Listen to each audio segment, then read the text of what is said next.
What's up, everybody? I'm Najee Adams. And I'm Hunter Jacobs. And you're listening to the Hoop Ball Nets podcast.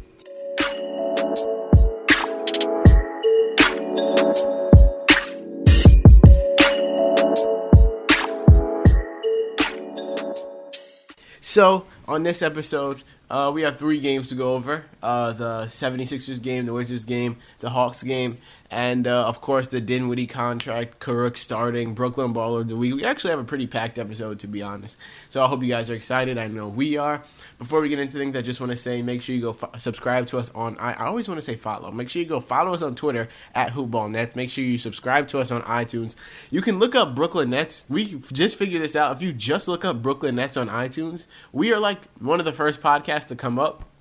We're trying to become the most highly rated Brooklyn Nets podcast, so make sure you guys go leave a 5-star rating and review. All reviews are getting read on the podcast. We have 2 to read today, in fact, so we'll get to that in a minute. But before we do, I want to say shout out to Hawaiian House Kona Coffee Company, the official sponsor of all the Hoop Ball podcasts. Thank you guys, appreciate you guys. If you want to go check them out, you can go look them up on Amazon, Hawaiian House Kona Coffee Company, or you can just follow them on Twitter at Hi Kona Coffee, HIKONA Coffee.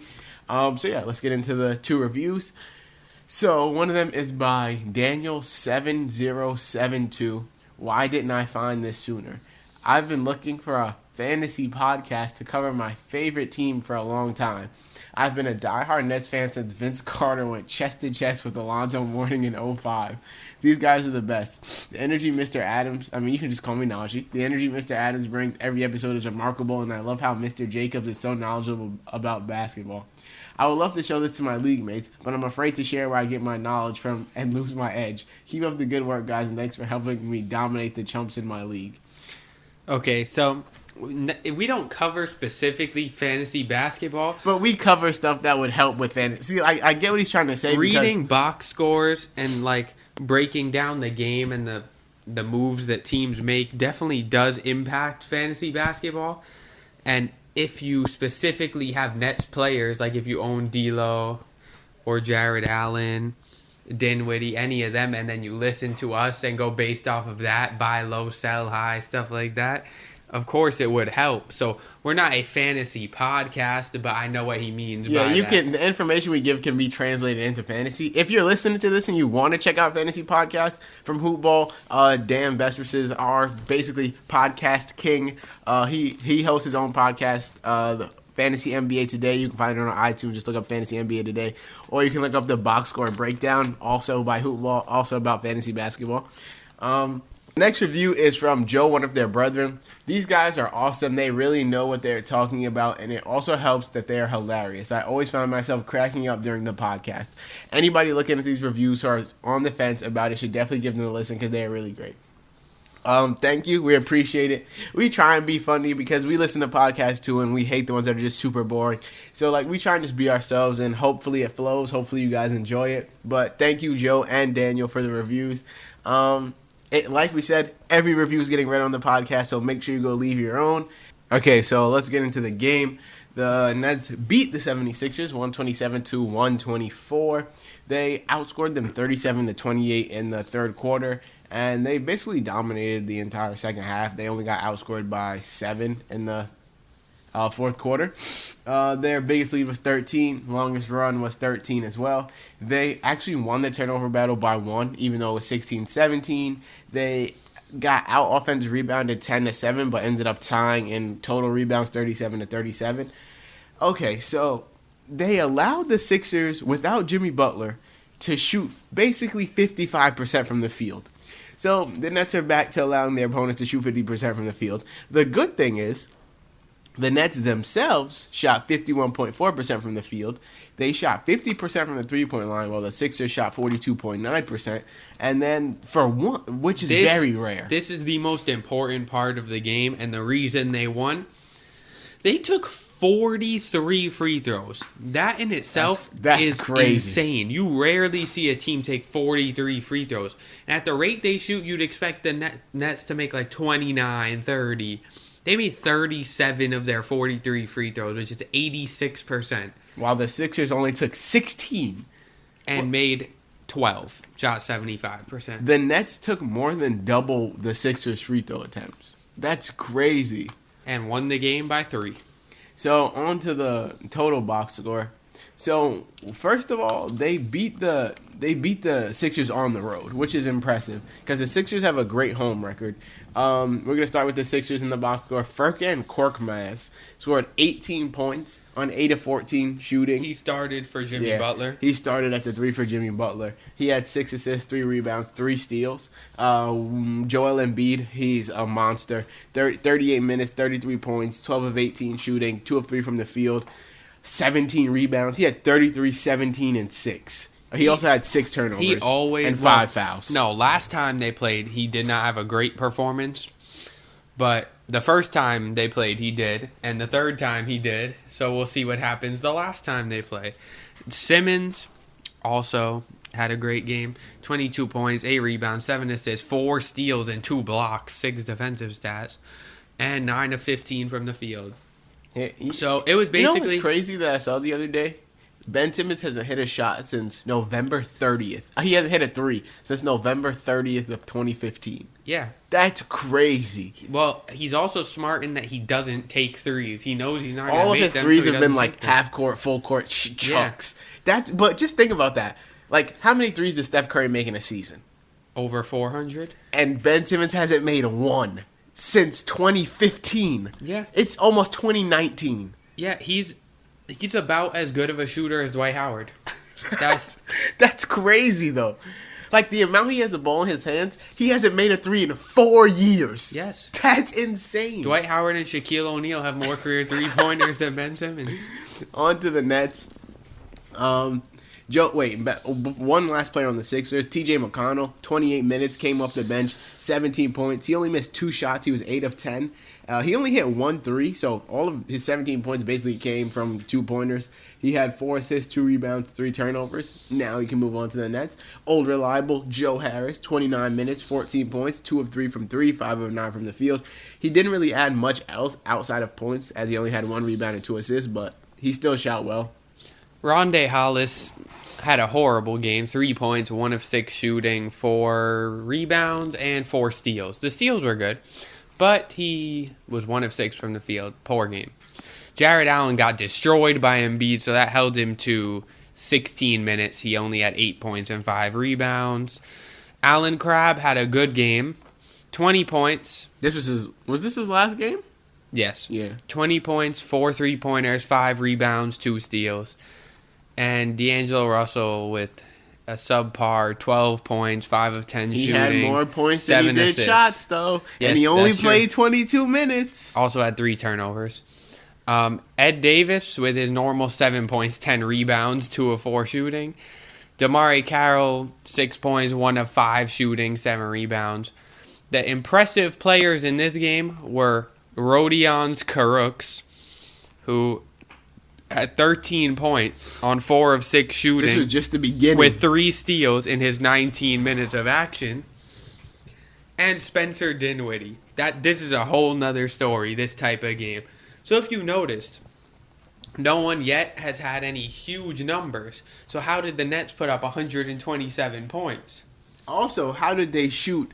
How many free throws? How did they shoot? They shoot 43 free throws? So Spencer Dinwiddie himself shot 14 free throws, and the Sixers as a team shot 16. And also, everyone who came off the bench took 4 free throws or more. Literally. Dudley had 4 free throws, Damari Carroll 4 free throws, Ed Davis 4 free throws, and Rodions Kurucs 5. So between those 4 before Dinwiddie, that's already 17. Spencer Dinwiddie and Allen Crabbe alone had more minutes, had more free throw attempts than the Sixers as a team. Dinwiddie only had 2 less than them as an entire those team. Those other 4 on the bench had more than the whole Sixers. Literally, that's crazy. But we're beating around the bush. Spencer Dinwiddie, career high, 39 points, 30 minutes, 11 of 18 shooting, 4 of 6 from 3, 13 of 14 from the free throw line, 5 assists, 2 rebounds, 4 turnovers, 1 steal. 15. He was plus 15, which was second highest on the team. To Damari Carroll's plus 19, despite the poor performance. But this was just a monster game from Spencer Dinwiddie. And we left out one important player, Jared Dudley. Oh, yeah. Jared Dudley. 5 points, 2 rebounds, 1 assist in his crucial 18 minutes of action. He was 1 of 2 from the field and 1 of 2 from 3, so he hit 2 of 4 free throws. Yeah, he missed 2 of the Nets' 6 missed free throws. Wonderful game from the second old reliable. Yeah. Jared Dudley.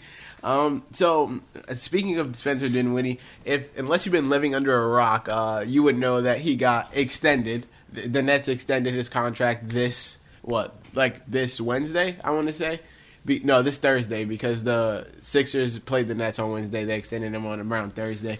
He got a 3-year, it was first reported by Shams. He got a 3-year, $34 million contract extension. He could have signed for 4 years, but they both wanted to get into free agency quicker, so they just decided, hey, we'll go 3 years. So, what I want to say, this was an absolute steal. Amazing. One of the best valued contracts in the league. By far. I'm going to read you some of the contracts that we found that are worse value than him. Just flat out worse value. Even if the yearly rate is lower, the value of the contract is worse. For example, the first one, Matthew Dellavedova. 4 years, $38 million. That's $9.5 million a year, as opposed to Dinwiddie's $11.3 million a year. Dellavedova is not half the player that Dinwiddie is, so that contract being as close to Dinwiddie's as it is already a travesty. And then you move on to some other ones. All of the other ones on the list are higher yearly values and players that we believe are worse than Dinwiddie. So, 3 players that all have the same contract: Jordan Clarkson, Tyler Johnson, and Kelly Olynyk are all on 4-year, $50 million contracts. The Heat went on a spree of getting 4-year, $50 million contracts about that offseason as they signed Tyler Johnson and Olynyk to 4-year, $50 mils, Dion Waiters to a 4-year, $52 mil, and James Johnson to a 3-year, $43 mil. So all of those players, all 4 of them are worse than Dinwiddie, in my opinion. So Tyler Johnson, Kelly Olynyk, Waiters, and Jordan Clarkson are all on worse contracts than Spencer Dinwiddie. Like, that's crazy. Alan Crabb, a current Nets player, 4 years, $75 million. That's insane. Turner. In case you didn't know, that's $18.75 million a year about. Evan Turner, 4 years, $70 million. So let me just tie this all up in a nice little bow for you. Evan Turner, Alan Crabb, Matthew Dellavedova, James Johnson, Dion Waiters, Jordan Clarkson, Tyler Johnson, and Kelly Olynyk. And that's not everyone. That's just the people that came to mind for us. There's plenty of worse contracts, too, for people that are worse than Dinwiddie or better but have ridiculous money that they should not be getting. All of the players we just named are getting paid. Like Nick Batum's contract is another one, for example. Yeah. 5 years, $120 million, and this season Dinwiddie is playing much better than him. Every player we just named is basically making more than Dinwiddie, and Dinwiddie is averaging more points per game. Is just not just points per game, having a better season than every player we just named. If you don't believe me, this season Spencer Dinwiddie in 31 games, 28.6 minutes per game, is averaging 17.2 points, 1.9 3-pointers, 2.5 rebounds, 5 assists, 0.6 steals, 0.3 blocks on 48% shooting. And he's only attempting 12.1 shots per game. And he's shooting 79% from the line, turning the ball over 2 times. It's a good season. He has a great shot to win Sixth Man of the Year if it wasn't for D Rose, in my opinion. D Rose is probably going to win it, but I believe Dinwiddie's going to be in the 3-man nomination for it when it comes down to it. It was bottom line, it was a great contract for the Nets. And also, what I don't think a lot of people are noticing is, it's a great contract for Dinwiddie and the Nets, because this now gives the Nets flexibility, because this is a great contract to be able to move. Any team would gladly accept Dinwiddie's contract. It's not going to be some type of contract that no one wants to take on. He's a good player. He's a good team player. It's not going to be a hold on your cap space. Also, they save money for free agency, allows them to extend D'Lo if they want, or not extend D'Lo, save money, use Dinwiddie at point guard, and get a big free agent. We might as well talk about that. It wasn't on our show agenda, but do you think that they should? Do you think they're gonna extend D'Angelo Russell? It's entirely dependent on if Jimmy Butler or Kawhi Leonard is willing to come to Brooklyn. If no, then yes, they extend D'Angelo Russell because they can afford D'Angelo Russell and Tobias Harris. I mean, either way, D'Lo's restricted, so I'm pretty sure they're gonna match whatever anyone offers him.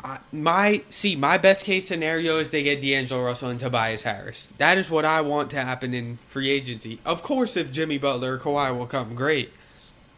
Do I think that they will? Apparently, No. Kawhi wants to still go to the Clippers. Yeah, I don't think either of them will come to Brooklyn, but I do believe that Tobias will, and I believe that the Nets will match D'Angelo Russell.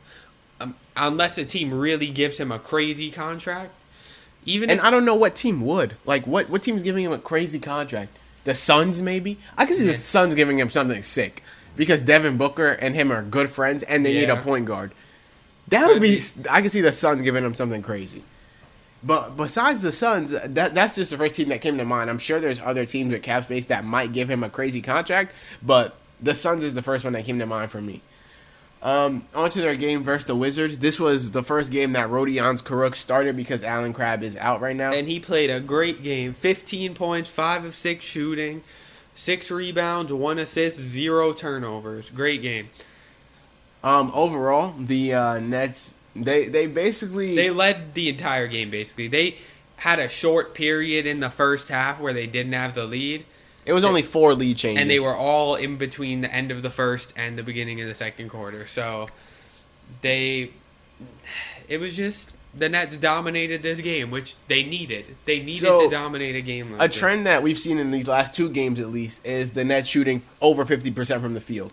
And free throws, again. Exactly. Once again, they allowed their opponent to shoot 54.5% from the field. They shot 52.4% from the field. They shot 35.5% from the three-point line, while the Wizards shot 37.9%. And the difference of the game, again, the Wizards shot 56.2% from the free throw line at 9 of 16, while the Nets shot 31 free throws, made 26 of them, which is 83.9%. So, the turnover battle, the Nets lost by 1, 9-10. They dominated rebounds, 46-25. Yeah, they completely dominated them on the boards. The box score with the Wizards, Thomas Satoransky didn't really do much. Jeff Green played 25 minutes. He had 12 points. He was 3 of 3 from the three-point line, 4 of 5 from the field. He didn't really contribute much. Bradley Beal, he had 31. Yeah, he bodied. He had in 39 minutes, 31 points, 13 of 22 from the field, 9 assists, no turnovers, no steals, only 1 rebound. So he had 31 and 9 with no turnovers, which is crazy. John Wall, 17 points, 35 minutes, 7 of 16. He was 1 of 7 from the 3-point line. He's had a very disappointing season, which has led As to we're the saying Wizards this, being he bad. completely clapped the Lakers. That is true. Tonight. It was his best game of the season against the Lakers. No one on the bench besides Markieff Morris, who had 15 points on 7 of 8 shooting, was really noteworthy. I mean, Kelly Oubre and Austin Rivers combined for 24 points on 10 of 22 shooting, with Oubre having 6 rebounds and Austin Rivers having 3 rebounds and 3 assists. And this was both of their last games for the Wizards. Yeah, before the Trevor Ariza trade and everything. They're both on the Suns now, and Ariza is on the Wizards. So, yeah, Markieff Morris, 15 points, 7 of 8 from the field. 3 rebounds, 2 assists, 4 turnovers. He was really the only person to really eat off the bench aside from... And they've been honestly treating him pretty bad, in my opinion. His minutes are going down. They benched him. I don't know why he's the target out of everything that happened, and they're playing Jeff Green and Satoransky over him, but Markieff Morris has taken a hit. He might get moved. Okay, so before we get into the actual box score, I just want to say, yet again, Spencer Dinwiddie took 11 free throws, and the Wizards took 16. He took 5 He's less than attacking their the entire basket team. a lot. That's insane. But so we might as well start with him. Team high, 27 points in 31 minutes. So in 2 games, he had 27 points and 39 points, which equals up to 66 points. An average of 33 in the last 2 games. There we go, a math genius. In this game, he was only 2 of 7 from the three-point line, but he was 9 of 11 from the free throw line. He added 4 rebounds, 6 assists. D'Angelo Russell, another subpar game, 28 minutes, 8 points. Ooh, wow. 8 points, 3 of 12 from the field. He also with added 5 turnovers. Wow. He also added 9 assists and 3 rebounds, just in case anybody was wondering. Way to have the worst game out of anyone on the court and the only person on the team to shoot under 40%. Yeah, Wow. yeah. Joe Harris, old reliable, 30 minutes, 19 points, really living up to the old reliable name. 8 of 13 from the field, 3 of 7 from the 3-point line, 6 assists, 2 rebounds. I feel like we haven't talked about Jared Allen in a while. He had 12 points, 5 rebounds, 2 assists. He has been very subpar. 2 blocks. He is not playing his best either. And then Ronda Hollis Jefferson, 32 minutes, 15 points, 6 of 11 from the field, 9 rebounds, 6 assists. Almost like a very versatile game. Like we this is what we expect from him. It's what you hope from Ronda Hollis. Off the bench, Jared Dudley, old reliable number 2, 17, just old. 17, Old number 2. Old number 2. 17 minutes, 9 points, 3 of 6 from the field, 1 of 3 from the 3-point line, 5 rebounds, 2 assists. I mean, I can't even say anything bad. 9 points, 3 of 6, 17 minutes. He did his job. Ed Davis had his 8.7 rebound game, like always. He's very reliable as well. So, like we brought up earlier, Rodion Crooks, the rookie, he started. Do you think he should keep starting when Allen Crabbe returns? 100%. Like I said, Joe Harris is a shooting guard. He is best suited to play shooting guard. Crooks is a small forward. So you start Allen Crabbe, and Joe Harris is the 3, and they lose. You start Crooks at the 3, Joe Harris at the 2, and they're playing their best basketball right now. And Crooks is playing well in his start. So the thing is, if Allen Crabbe was still playing like he was playing in the beginning of the season, I'd say it was a no-brainer to do it. But he started to pick things up before he got injured. Even so, I'd rather him and Dinwiddie come together as a unit off the bench. Well, yeah, that's what we would do. Would we play Jared Dudley 17 minutes? No. What also I wouldn't do, that is frustrating me, but I will not spend more than 30 seconds on it. Shabazz Napier has not played in the last 2 games that we've covered. He repeatedly is seeing 0 minutes.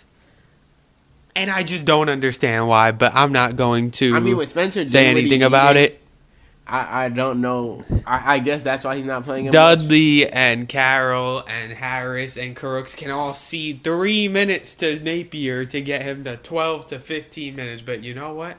It's fine. Just keep him at 0 minutes. Whatever. On to their game I agree. I'm not even going to brush under the rug. I agree with you. I think Shabazz Napier should play way more than 0 minutes per game. Like, Jared Dudley played 17 minutes. Let him play 3 minutes. Like, Shabazz Napier can easily score 9 points on 3 of 6 shooting. He could easily do that. Honestly, what I've been saying, I really think Damari Carroll should go to a contender and we should trade him away and get a draft pick. Because right now, off the bench, he's not playing he's not serving the purpose he could serve for another team. If you give him to a team that needs a 3, that is in the playoffs, that is a grit and grind team, for example, the Grizzlies, he will play much better in a system like that, and it will free up minutes for Napier, give the Nets more assets if they get draft picks for him. I really think Carroll should be moved. That's my opinion.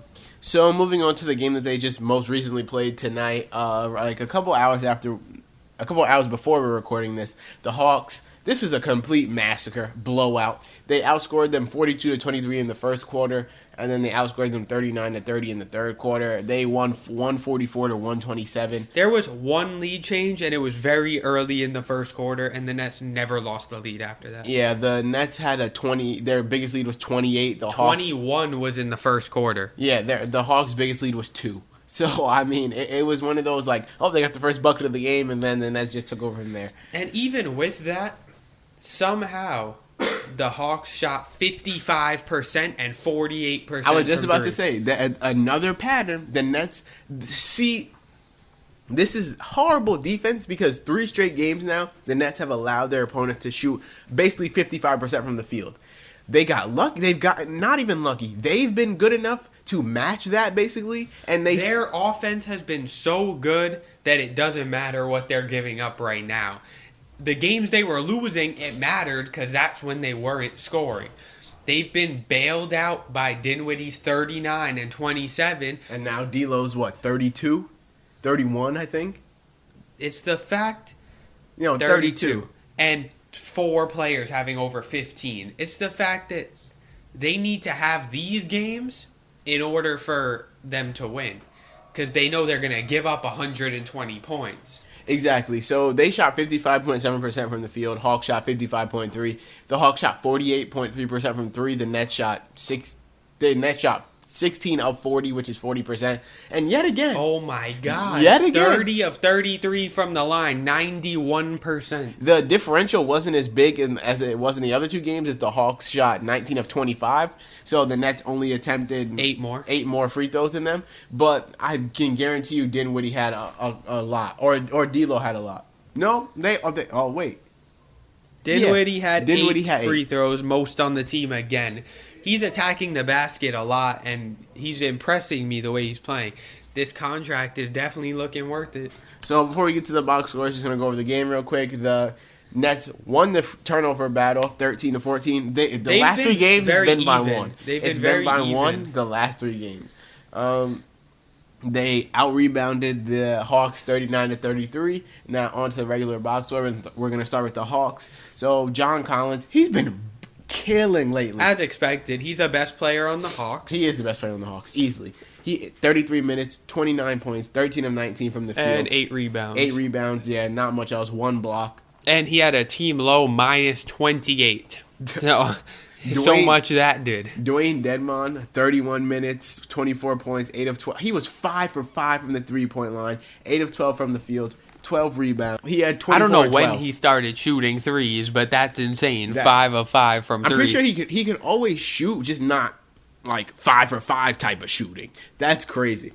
Kent Bazemore, 20 points, 6 of 13, 5 for 5 from the free throw line, 3 of 6 from the three-point line, 7 assists, 3 rebounds. Trae Young, 4 of 10. He was only 1 of 2. He actually made the least amount of threes of the starters out of Dwayne Dedmon made 5 threes and Trae Young made 1. So that shows you how this game went for the Hawks. He had 10 assists, 3 turnovers. He basically had 13 and 10. And no one else is noteworthy. I just want to point out that Vince Carter is 40 years old, and he's still playing. And he had 7 points. True. Rodions Kurucs, his second game in the starting lineup, 28 minutes, 11 points, 4 of 9 from the field, 1 of 5 from three-point line, so it wasn't his best shooting 6 night. rebounds and 4 assists. He is very versatile. He is a small forward, compliment to Rondae Hollis, and it lets Joe Harris play the 2. I do not understand why they would not do this. So, Rondae Hollis-Jefferson, 22 minutes, season high, 18 points, 6 of 10 from the field. He knocked down a 3, went 5 of 6 from the charity stripe, 4 rebounds, 3 assists, 2 steals. Great game for Rondae Hollis-Jefferson, probably his best of the season. So Jared Allen is so completely in the doghouse due to his own lack of defense, because he gets destroyed by any center who could step behind the paint. Dwayne Dedmon hit 5 threes on his head. He's a liability on the perimeter. Easily. So Jared Allen had 11 points on 5 of 6 shooting. Sure, that's great in his 14 minutes. He had 4 rebounds. And 4 fouls in 14 minutes. He's just underperforming to a whole nother level. He was expected to be a 15 and 10 double-double reliable guy, and he has not been that so far this season. Joe Harris, a.k.a. Old Reliable, 25 minutes, 16 points, 4 of 7 from the field, 3 of 6 from the three-point line, 5 of 6 from the free throw line. 6 assists. 6 assists, and then basically 1 rebound, 1 turnover, 1 steal, 2 fouls. Spencer Dinwiddie, 15 points, 24 minutes. He cooled down a little, 1 for 3 from the three-point line, 3 of 8 from the field. 8 of 8 from the free throw line, and added 3 rebounds and 5 assists. Exactly. Still a solid game, even though it was not his best. DeMarre Carroll played a team-high 31 minutes, even though he came off the bench. 15 points, 5 of 13 from the field, 2 of 8 from 3. He only had one assist, 2 rebounds, 2 steals, nothing crazy. And Jared Dudley's best game of the season, 16 points. Wow. Five of 9 from the field, 3 of 7 from the 3-point line, 2 rebounds, 2 assists, 25 minutes. This is what he should have done while he was starting. Do I ever want to see him? Is he ever going to do this again? Do I ever want to see him do this again? No, because that would mean he gets more minutes. So I just want to point out that Shabazz Napier had 2 points. he had 4 minutes, 2 points, 1 steal. His only points were from free throws. He didn't get to attempt a single shot in his 4 minutes of action. He is seemingly playing the same amount as Kenneth Faried, which is a travesty to me. But I'd rather play Kenneth Faried over Jared Dudley, just saying. I would rather play both Shabazz Napier and Kenneth Faried over Jared Dudley. Moving on to the player of the game, basically 29 minutes. D'Angelo Russell, 32 points on 13 of 19 shooting, which is basically 68% from the field. He went 5 of 9 for 3, 6 rebounds, 7 assists, no turnovers, and 2 steals. It was an amazing game from D'Lo. This, for once of the game, I cannot point out a flaw because didn't even have a turnover. He shot 68% and didn't have a turnover and only needed 19 shots to score 32. His best game of the season to me, that I could point out no flaws. So right now, the Nets are on a 5-game win streak, which makes them 13-18. They actually have the second longest win streak in the Eastern Conference. The second longest win streak in the league, actually, behind the Pacers, who are on a 7-win streak. So the Nets are now the 10th seed. They are, 2 games back of the... So basically, the Celtics, the first... Okay, the first 5 teams, the Raptors, Bucks, Pacers, Sixers, Celtics, are 1-5. They are going to be 1-5 in some variation. The Knicks, Bulls, Cavs, Hawks are the bottom 4. They're going to be the bottom 4 in some variation. Then you have the middle. The Pistons, Hornets, Magic, Heat, Nets, Wizards. The 6 teams fighting for the last 3 seeds in the East. Do I think the Nets can make it? Yes. Are they better than the Hornets? Yes. Are they better than the Wizards? Yes. Are they better than the Heat, Pistons, Magic? Maybe the Magic. Probably not the Pistons or Heat, but they can compete with them enough to make the 8th seed, maybe. It's going to be close, and I don't think they're going to tank. There's no need at this point to tank. They're in the middle ground, and they only have to hold out for another month and a half before LeVert is coming back, really. So, as long as they can break even from where they are right now, I think they'll still be within a couple games of 8th seed when LeVert returns. I feel like we've gone over whether or not the Nets will or will not make the playoffs so many times since the season has started. But it's like, will they make the playoffs? We don't. We really can't say. Can they make the playoffs? Of course. They have the talent to make the playoffs in the East. I just don't. It all has to come together for them. They're one of the deepest teams. They have the 5th highest scoring bench in the league. They can make the playoffs. They are deep enough, and no one will want to play them if they make the playoffs. Because they're scrappy. And on this 5-game win streak, it's been clear what I believe if they find the Sixers somehow in the first round of the playoffs, that they're going to tire out the Sixers in such a way that if the Sixers make it out, they're going to get destroyed in the second round. That's a bold prediction. I believe it would go 6 or 7 with the Sixers. They'll probably lose, but they would tire them out so much that in the next round, the Sixers would get destroyed. If you just a disclaimer, if you hear coughing in the back, I'm kind of sick, so that's what that is. So what I want to say is it's been clear what the difference has been in this 5-game win streak. Like, it's clearly been they've been giving up 50% shooting to their opponents. But they've been shooting 50%, and above all else, they've been shooting at least 25 free throws per game and knocking them down at a very efficient rate, which they haven't been doing for the entire season. So it's clear that if the Nets get to the basket and stop focusing on shooting up so many threes per game, because they're one of the teams that take the most threes in the league by far. So if they get to the basket more and get higher percentage shots, then they can clearly compete with these teams. Are they going to continue to do that? I don't know. Hopefully Kenny Atkinson sees what we see and he gets his team to the basket more, and hopefully they can continue to knock down free throws. On to the Brooklyn Brawler of the Week. Everyone knows who it is. There's absolutely no way it can't be the man who just got the 3-year, $34 million contract extension, Spencer Dinwiddie. Over the last 5 games, Dinwiddie is averaging 29.3 minutes, 24.6 points, which is the most on the team, 1.8 threes, 2.8 rebounds, 6.0 assists. 52% shooting and 83.7% from the free throw line. And only 2.4 turnovers. So that's he's also shooting 8.6 free throws per game and knocking them down at an 84% clip. Like, that's an insane percentage for 8.6 free throws per game. And him playing like this leaves the Nets with flexibility to trade people, move people, not extend D'Lo if they don't have to. If he keeps playing this well like he did last year and this season, he's clearly here to stay, and he's not a fluke at this point. And Dinwiddie's one of those players that free agents are just gonna want to play with. Like, he's just a genuine good guy. Like, no one's gonna come to gonna be like, I don't want to play with Spencer Dinwiddie. I don't like him. Like, I don't know a player in the league that doesn't like Spencer Dinwiddie, other than maybe Enes Kanter, because they were arguing about who's the best team in New York. But that's a great contract for the Nets once again. Congrats to Spencer Dinwiddie. If you ever listen to this podcast, we just want to say congratulations on the Brooklyn Bowler of the Week award. So yeah, that's it for this episode, guys. I hope you all enjoyed it. 36 minutes. We packed a lot into this episode, so hopefully you all enjoyed it. And the Nets have a pretty good schedule for the upcoming week, so hopefully we can get some more wins. They play the Lakers, the Bulls, the Pacers, and the Suns in their next 4 before the doubleheader with the Hornets. So out of those 6 games, I believe 4 of them are easily winnable, and then the Lakers and Pacers are the other 2, and I believe they can also win those. But the way the Nets are playing, hopefully they keep this going, keep winning games, and get into a playoff position soon. Hopefully. Make sure you guys go follow us on Twitter at HoopBallNets. Make sure you subscribe to us on iTunes. You can look up Brooklyn Nets, Hoop-Ball, HoopBall Nets. Anything you want will come up. Make sure you leave a rating and a review, 5-star rating. Every review is getting read on the podcast, so if you want to get your review read, make sure you go write one. Subscribe to your hosts on Twitter. I keep saying subscribe and follow, mixing them up. Follow your hosts on Twitter. Subscribe to us on iTunes.